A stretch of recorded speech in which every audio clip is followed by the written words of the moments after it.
Hi Scorpio! Welcome po sa ating channel. At ito ay inyong Daily Gabay Tarot Reading for November 8, 2024. Please be reminded kung naka-resonate kayo, comment down. Kung hindi kayo naka-resonate, ibigay niyo po sa iba kasi general reading po ito. This is for you Scorpio ngayong November 8, 2024.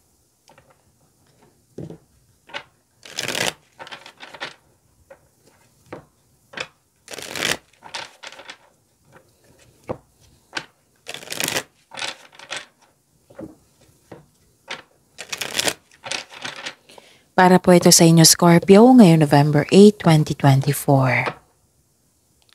Maraming salamat po sa inyong patuloy na suporta at maraming salamat din po sa mga hindi nag-skip ng ads. Gamitin ang reading na ito bilang gabay lamang. Sa mga hindi pa nag-subscribe, subscribe na po kayo at click bell notification para malaman nyo na may bago tayong video. Para sa mga gustong magpa-reading po, may lumabas dyan sa screen nyo ngayon. Panoorin nyo po at sundin ang instruction. Calling the attention sa mga suki ko dito na Scorpio. Open na po inyong monthly gabay tarot reading for November 2024. May 6 months from now reading tayo at love life reading po. So message me Scorpio for schedule. Maraming salamat po. Spirits Guide, mga ganap po para kay Scorpio. Ngayong November 8, 2024, I need 3 cards po.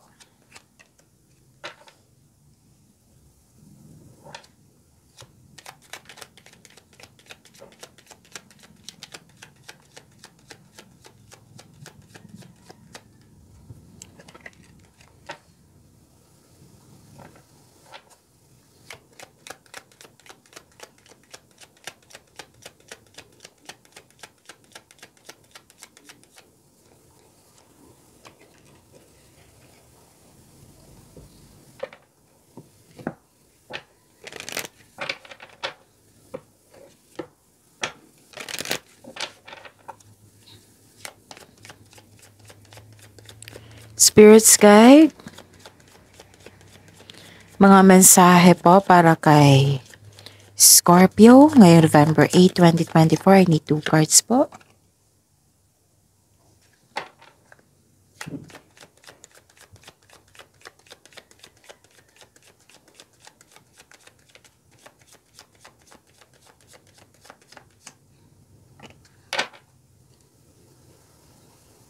Okay, Scorpio. Ngayong November 8, 2024, malakas ang inyong intuition ngayon. Nakikita ko rin dito na mas lumawak yung ambisyon mo sa buhay, yung nag-update kayo kung saan na kayo sa goal nyo sa buhay. Nakikita ko rin dito na, di ba, mataas ang inyong intuition, na may nalaman kayong may taong hindi totoo sa inyo. Nakikita ko dito na gumawa ka ng desisyon, pwedeng gumawa ka ng desisyon regarding sa inyong passion, pwedeng gumawa ka ng desisyon na may tutol. Oo, kasi nakita ko dito na, anong tawag nito? Nakita ko dito na galit kayo kasi nasaktan kayo at nagkaroon kayo ng argument. Nakita ko dito na nakatanggap ka ng wisdom message for maturity. May nagbigay ng suporta sa iyo. Oo. At saka yung mensahe, money, find a way to abundance. And self-reliance, don't be afraid to fly solo.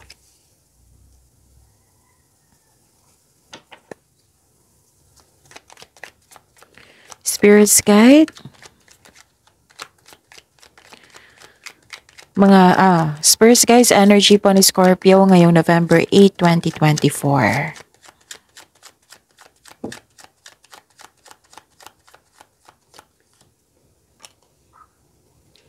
And the clarification of this card po.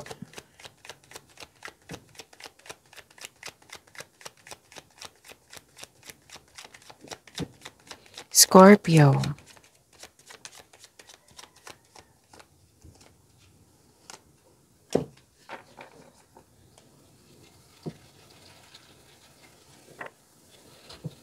Okay, sa mga may oras dyan, kung gusto nyo po, panoorin nyo po yung last 4 days Gabay Tarot reading nyo po. Like for example, napanood nyo ito ngayong November 8, 2024. Panoorin niyo po yung 7654. Kung may narinig or may nakita kayong repeating message, meaning to say, pinupush ng cards nyo yan na kailangan yung bigyan ng atensyon. Kung maaari po, bigyan niyo po ng solusyon at aksyon. Remember Scorpio, at the end of the day, alam mo na ikaw lang taong may kakayahan at responsable na gumawa ng sarili mong katotohanan at kinabukasan. So ano yung energy mo ngayon, Scorpio? Nakikita ko dito, Scorpio, na nagkaroon ng success and new doors opening. May nakita kong expansion. Wow. Nakita ko din dito yung collaboration. And this card asks you to accept project and face it with confidence kasi naka-align ito sa passion mo. Isa din ito sa dahilan na magkakaroon ka ng maraming opportunity, kaya wag mag-alinlangan. Wag mag-alinlangan tanggapin ito. Okay, so this is a clarification of your card here. Na 'di ba may sabi ako kanina sa inyo dito, sa inyong oracle, na may gagawa kayo ng desisyon, maaring regarding ito sa passion mo. So ito, wag po daw kayong mag-hesitate, be confident po daw sa binigay na project opportunity sa inyo. Accept nyo po daw ito at pagbutihin. Kasi itong opportunity na ito, kung bibigyan mo siya ng clear intention, time and action, effort, pagbutihin nyo, pagsisipag, magbibigay ito ng mas maraming opportunity sa iyo kung magbubunga ito ng yung magkaroon ng positive outcome. Okay. Para manawaan nyo ng mabuti yung may binigyan na opportunity sa inyo. Pinagbutihan, naging masipag kayo with clear intention, with clear intention nga. Tapos binigyan mo ng focus. Tapos nagsipag talaga kayo, nagbigay kayo ng pasensya, tapos nagkaroon ng resulta na positive outcome. At sa pagkakaroon ng positive outcome, mapapansin ito ng mga tao dyan na ang siyang dahilan na magkaroon kayo ng maraming opportunities. Pag-angat to expansion. Diba? So ang ganda ng mensahe, ang ganda ng blessings na binigay sa inyo, Scorpio. So this card tells you na nasa next level ka na ng prosperity. Wow! Na matagal mo nang hinintay, kaya huwag mong palampasin itong pagkakataon na ito. Posibleng dagdag trabaho ito o dagdag kaalaman. Okay? So increase confidence, work your skills. Kasi may binigay na blessings dito na for your growth and magkakaroon ng expansion. Ano pa? Nakikita ko rin dito, Scorpio, nagkaroon ng abundance, pero kailangan mong maghintay kasi may delay dito. Alam nyo naman, kung nagkaroon ng delay, kailangan yan habaan ng pasensya, maghintay, and do not attract negativity. Huwag kayong ma-disappoint kasi may dahilan yan. It might be kailangan mong magkaroon ng realization bago dumating yung abundance na iyon para maggamit mo sa tama. So the universe asking you to loosen grip and relax, mag-reconnect ka at mag-ask ka ng divine assistance. So, may sabi din dito na save your money. Kasi may nakita kong loss of money. Pwedeng nagkasta, nawala, na-damage, kinuha. So, yun yung mga reminder dito. Spirits Guide, Career and Money ngayong November 8, 2024 para po kay Scorpio.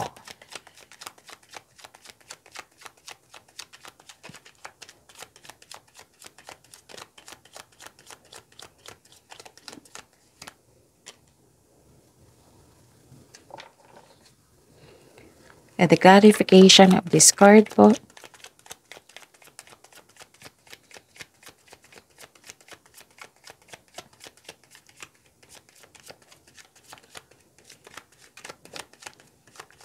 Scorpio,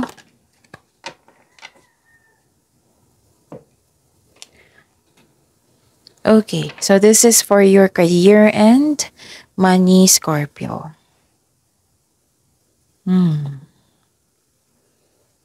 Nakikita ko dito yung new beginning. And freedom. Curious ka? New journey. New journey ito.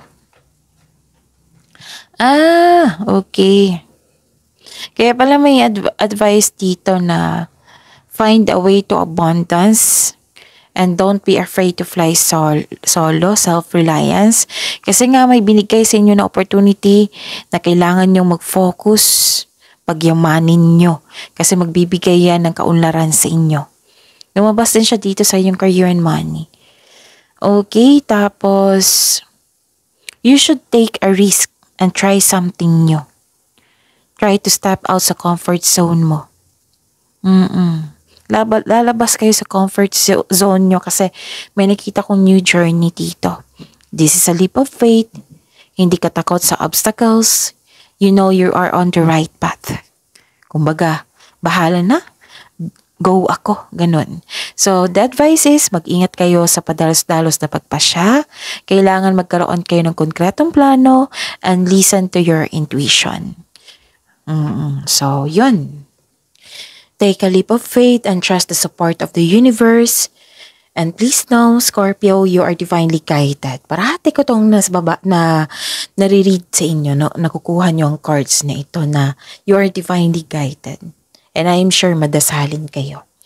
So, you're divinely guided. Huwag kang matakot. Instead, i-acknowledge mo ang mga lessons na na-encounter mo. So, this will lead you to new opportunities. So, magkakaroon ng personal and spiritual evolution. Okay? Ano pa? Nakikita ko dito na nagkaroon ng may concern kayo sa isang tao na mayabang. May bossy dito. May concern kayo sa isang tao na bossy. Na yung bossy na iyan na gusto makuha niya lahat yung gusto niya. Or pwede din hindi ka satisfied sa completion ng project mo. Kasi may gusto ka pang gawin. Ganon. So this card also tells you na huwag masyadong gastahin kung anumang mga biyayang natanggap mo. Kasi nga, sabi ko sa inyo kanina na may natanggap kayong biyaya. Maaring pera din ito. Kung i-consider mo ang biyayang natanggap, celebrate it by expressing gratitude and generosity. Okay? So, yun. Spirit Sky, Love Life, Self-Love, Partnership, and Romance ni Scorpio. And the clarification of this card po.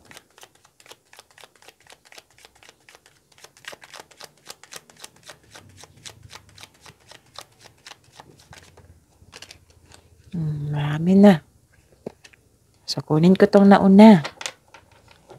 Maraming salamat po sa patuloy na tiwala at suporta sa ating channel. At maraming salamat din po sa mga hindi nag-skip ng ads. Ano ito? Baka may naalala kayo, Scorpio. Kasi may nakita kong sadness dito, grief. Or challenges, nagkaroon ng struggle. Malungkot kayo ngayon dahil sa pagkawala ng bagay, tao, or may naalala kayong trauma na nangyari na.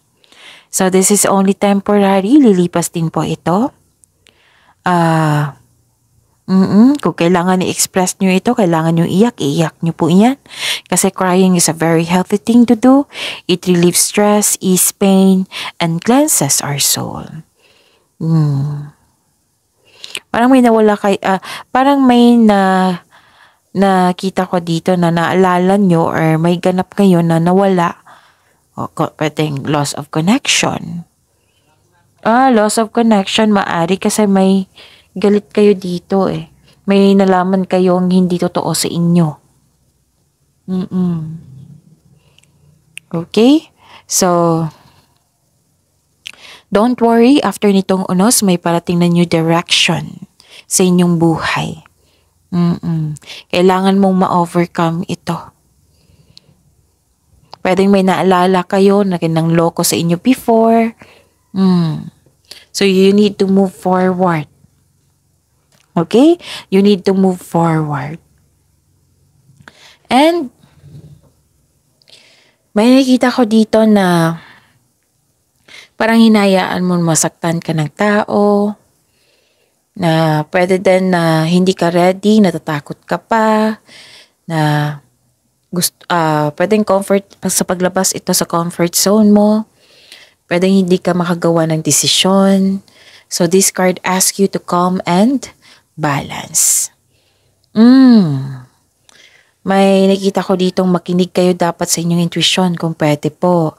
Kung hindi nyo alam kung paano makinig sa inyong intuition, i-search nyo po sa Google kasi maraming paraan yan.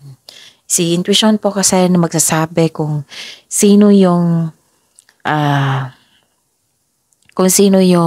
taong hindi totoo sa inyo, kung may nangyari na hindi mo alam, malalaman mo yan. Tapos, si intuition din yung magtuturo sa right path patungo sa success. So, makinig po kayo sa inyong intuition kasi nakikita ko dito na hindi kayo nakinig. Kasi may tao dito na mahilig magmanipula. Pwedeng tutol nga sa inyong desisyon. Yung sabi ko kanina dito sa inyong oracle, na nagdesisyon kayo regarding sa inyong gusto, sa inyong passion, tapos tutol itong taong ito. Kasi ayaw niya, or may dahilan pa siya, kasi mahilig itong manipula. Itong mga taong ito, isang maluloko. Okay? So, yun. Parang may gusto kang gawing, dito pala, decision pala. Pero na-stuck ka kasi mahilig siyang magmanipula. Hindi ka ready, natatakot ka pa. Kaya pala may sabi dito, self-reliance. Don't be afraid to fly solo. Maaring ito na yung sagot sa inyong mga katanungan. Kasi nag-hesitate kayo dito